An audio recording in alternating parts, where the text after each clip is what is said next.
Turpināsim iepazīt lietotni I get it. Tagad es parādīšu, kā izveidot trūkstošu attēlu. Ierakstīsim jaunu teikumu.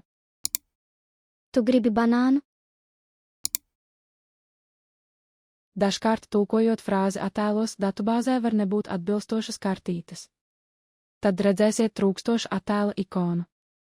Šo situāciju varat labot paši.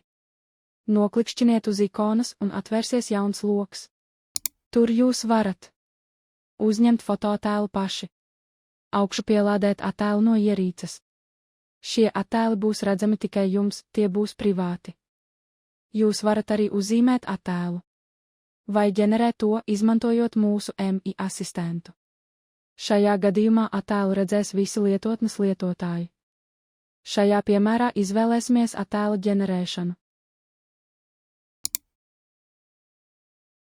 Noklikšķiniet uz ģenerēt un uzgaidiet dažas sekundes.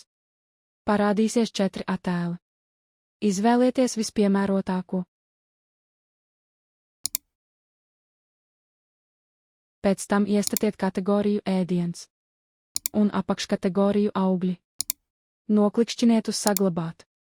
Turpmāk šim vārdam tiks rādīta jūsu izveidotā kartīte visiem lietotājiem. Lielisks darbs! Jautājumu gadījumā apmeklējiet kontaktu sadaļu sākumlapā, mēs vienmēr palīdzēsim.